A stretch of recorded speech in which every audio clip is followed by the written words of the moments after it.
오늘 우리에게 주시는 하나님의 말씀은 구약 성경 147편 말씀입니다. 우리가 함께 합독하도록 하겠습니다. 시편 147편입니다. 할렐루야. 우리 하나님을 찬양하는 일이 선하며 찬송하는 일이 아름답고 마땅하도다.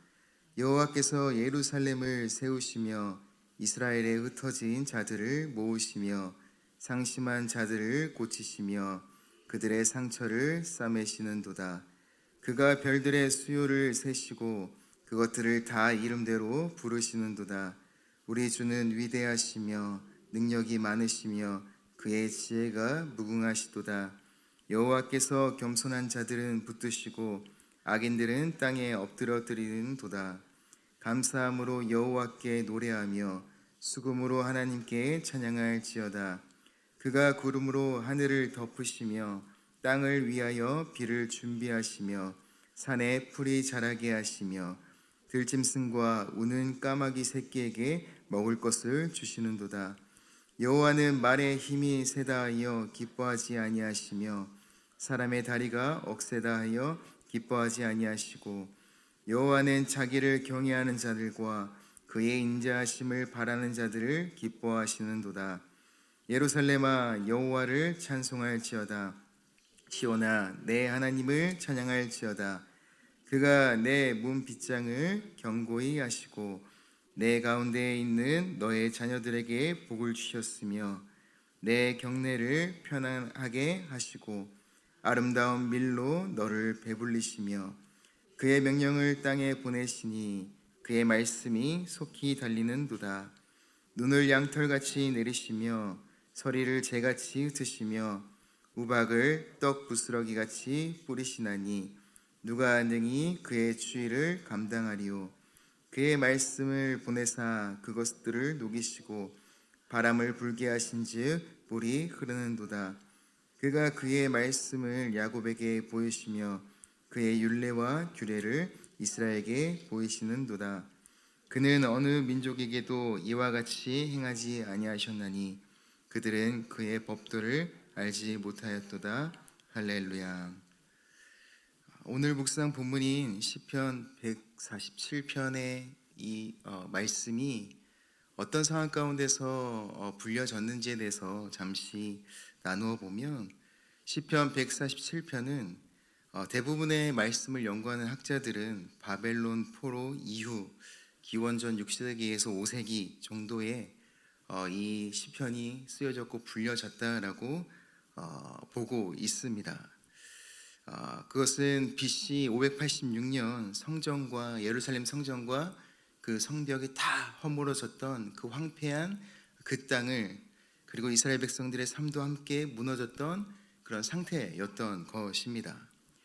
그래서 이 시편은 하나님께서 그들을 그 무너진 황폐한 땅으로 부르시고 다시 하나님의 백성의 그 공동체를 세우시고자 하는 어떠한 그런 노래인 것입니다. 시편 147편 2절의 말씀을 보면 여호와께서 예루살렘을 세우시며 이스라엘에 흩어진 자들을 모으시며 라는 말씀이 있는데, 여기서 예루살렘을 세운다라는 말은 건물의 회복뿐만이 아니라 공동체와 그들의 마음의 회복을 의미하고 있는 것입니다. 이러한 상황 속에 함께 있는 시편 147편의 그 저자는 개인의 어떠한 고난을 넘어서 상처 입은 공동체 전체를 바라보고 있는 사람일 것입니다. 전쟁과 포로로 마음이 부서진 사람들을 바라보고 있는 그 저자, 그리고 자신의 고향인 예루살렘 땅으로 이스라엘 백성들이 돌아왔지만 여전히 그 황폐한 땅 가운데 가난함과 불안, 마치 아무런 소망이 없는 것 같은 그런 현실에 놓여 있는 그 사람들을 바라보며, 또한 강대국 사이에서 느끼는 여전한 두려움과 그 무력감 가운데 놓여 있는 그 이스라엘 백성들을 바라보며 이 시편 기자는 시편 147편을 기록했던 것입니다. 3절에는 상심한 자들을 고치시며 그들의 상처를 싸매시는도다 라고 고백하고 있는데, 이 고백은 그러한 막막한 상황 속에서도 드려진 하나님을 향한 믿음의 신앙의 고백인 것입니다. 오늘 전체 본문을 잠깐 살펴보면 본문의 1절에서 6절 말씀을 보면 하나님은 부서진 마음으로부터 돌보시는 분이심을 우리는 알 수 있습니다. 시편 147편은 이렇게 시작하고 있습니다. 할렐루야, 우리 하나님께 찬양함이 선하며. 저자가 하나님을 찬양하는 그 이유는 단순합니다. 하나님이 강해서가 아니라 하나님께서는 아픈 사람들을, 그리고 그 마음이 상한 자들을 돌보시는 하나님이시기 때문입니다. 하나님은 흩어진 자를 모으시고 또 상처 입은 마음을 싸매시며 약한 자를 일으키시는 분이신 것입니다. 우리가 지금 이 현실 가운데 우리가 믿고 우리가 의지하며 또 우리를 하나님의 백성으로 부르신 그 하나님 또한 마찬가지입니다. 우리가 믿는 그 하나님은 지금 이 시대에 살아가고 있는 우리에게 말씀하시고 또 우리를 인도하시고 우리를 붙드시는 그 하나님 또한 상처 입은 자를, 또 소외된 자들을, 또 약한 자들을 외면치 아니하시는 하나님이십니다. 하나님은 그들을 자신의 품으로 모으시고 그 모든 자들을 품으십니다. 그분의 선하심을 맛보도록 그 하나님은 우리를 부르셨습니다. 그분이 바로 우리 하나님이신 것입니다. 또한 4절에서 11절의 말씀을 보면 우리 하나님은 우주를 다스리시는 분이시며 작은 존재도 기억하시는 분이심을 우리는 알 수 있습니다.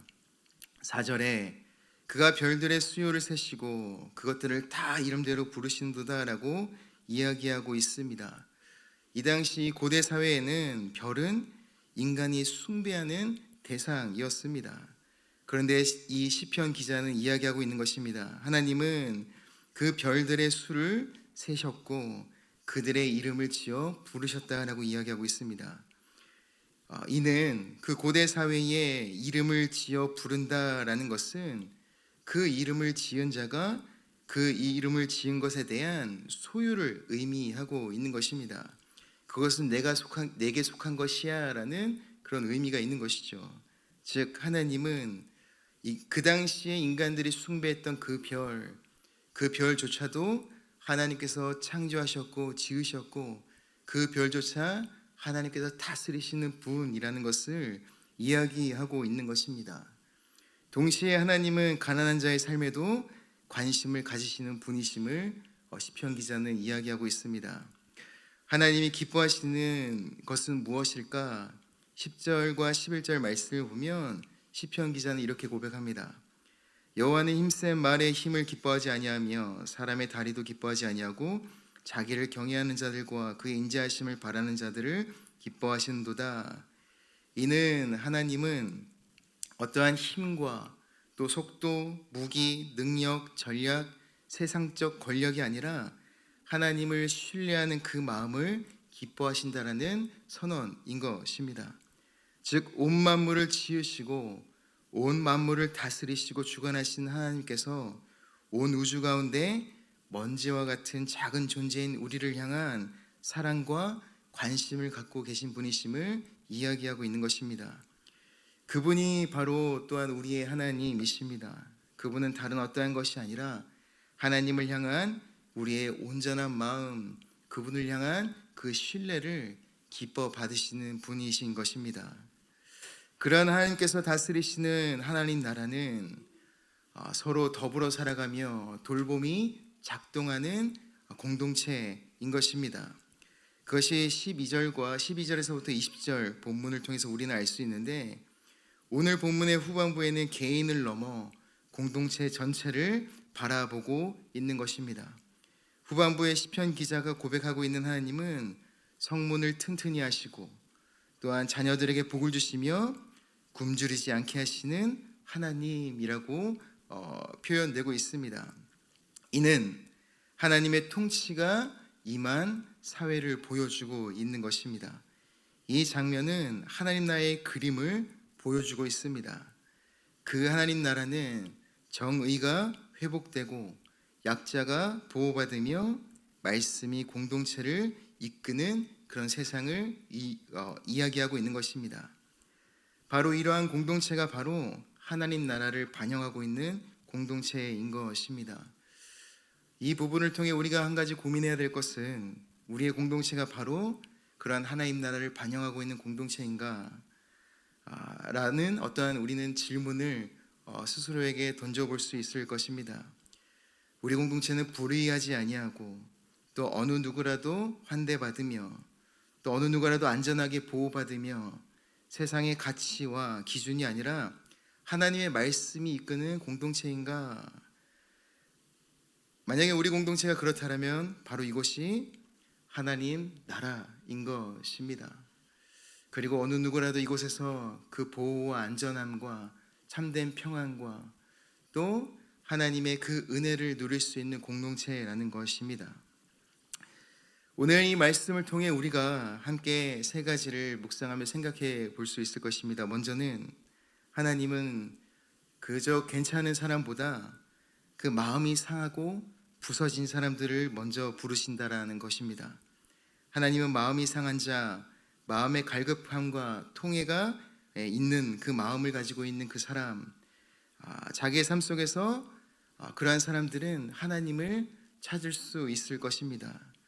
우리는 종종 내 신앙이 좀 더 나아지면 하나님 앞에 나아갈 수 있겠지라는 생각을 하지만 오늘 시편 기자는 상처난 상태 그대로 하나님께 나아가는 것, 하나님은 그런 상하고 통해한 마음으로 그 하나님을 갈급한 마음으로 찾는 자들에게 나타나시는 그 하나님이신 것을 이야기하고 있는 것입니다. 그러한 마음으로 하나님을 찾고 부르짖을 때 하나님은 그 부르짖음을 들으시고 그 부르짖음 가운데 응답하시는 분이심을 믿습니다. 또한 둘째로는 세상은 능력을 보지만 하나님은 당신을 향한 신뢰를 보시는 분이시라는 것입니다. 성적과 스펙과 힘과 어떠한 권력과 출신, 배경 이런 것들로 사람들은 평가받는 시대이지만 하나님은 과연 저 사람이 제가 나를 믿고 기다리는가, 또 나를 신뢰하고 있는가, 나를 전적으로 의지하고 있는가, 그 마음을 보신다라는 것입니다. 하나님을 온전히 신뢰하는 자를 향해 하나님은 자신의 전능하심을 보이시는 분이십니다. 하나님을 신뢰하시기 바랍니다. 그리고 우리가 능력이 없어 그저 주저앉을 수밖에 없었던 그 자리에서 하나님의 그 전능하심으로 바다를 가르시고 또 무에서 유를 창조하시는 그 놀라운 하나님을 경험하시는 우리 구리지구촌교회 성도님들이 되길 바랍니다. 또한 마지막으로 하나님을 찬양한다는 것은 회복의 편에 서는 것입니다. 찬양은 감정 표현이 아니라 우리의 삶의 태도인 것입니다. 찬양은 하나님의 성품에 대한 우리의 신뢰의 고백인 것입니다. 하나님의 마음을 품어 약한 자를 외면하지 않고 또한 상처 입은 이웃과 함께하며 하나님 나라의 방식으로 살아가는 그 삶, 그것이 바로 삶으로 드리는 예배인 것입니다. 그것이 우리가 삶으로 하나님께 드리는 하나님에 대한 신뢰의 고백인 것입니다. 오늘 하루 우리의 삶이 하나님께 드려지는 찬양의 고백 또한 그 예배의 삶이 되기를 간절히 소망합니다. 함께 기도하겠습니다.